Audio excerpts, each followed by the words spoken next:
এক মেয়ে তার অসুস্থ বাবার চিকিৎসার জন্য টাকা জোগাড় করতে চেয়েছিল, কিন্তু তার ভাই তাকে নদীর ধারে যেতে দিত না। তখন মেয়েটি এক কৌশল বের করলো। সে নিজের পকেট থেকে একটা পুরনো ঘড়ি বের করে ভাইয়ের সামনে 3 বার নাড়ল, তারপর আঙুল চটকালো, আর ভাই সঙ্গে সঙ্গে ঘুমিয়ে পড়ল। সুযোগ বুঝে মেয়েটি 2টা কাঠের বালতি নিয়ে নদীর ধারে গেল। সে নিজ হাতে তৈরি বিশেষ চারা মাছ ধরার কাঁটায় লাগিয়ে ছিপ ফেলল। কিছুক্ষণের মধ্যেই এক বিশাল মাছ কাঁটায় আটকালো। মেয়েটি টানতে গিয়ে নিজেই পড়ে গেল মাটিতে। তবুও সে হাল ছাড়ল না। একটার পর একটা মাছ ধরতে লাগলো, যতক্ষণ না 2টো বালতি মাছ ভরে যায়। তারপর সেই মাছগুলো গাড়িতে তুলে বাজারে গেল। ওদিকে সেতু ভেঙে যাওয়ার কারণে মানুষ বহুদিন তাজা মাছ খেতে পায়নি, তাই তার ডাক শুনে সবাই ছুটে এলো। কিছুক্ষণের মধ্যেই সব মাছ বিক্রি হয়ে গেল। মেয়েটি আনন্দে হাসপাতালের দিকে দৌড় দিল বাবার ওষুধ কেনার জন্য, কিন্তু সেখানে গিয়ে দেখে এক গুন্ডা তার বাবার বেড দখল করে বসে আছে। তার ভাই প্রতিবাদ করলে গুন্ডা তাকে ঘুষি মেরে ফেলে দিল, আর লোকজন ডেকে পুরো পরিবারকে মারতে শুরু করলো।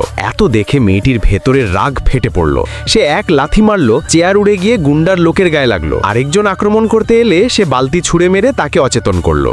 গুন্ডা রেগে লাঠি তুলে আঘাত করতে আসলে মেয়েটি কাছে থাকা প্রস্রাবের পাত্রটা তুলে তার গায়ে ছুঁড়ে দিল।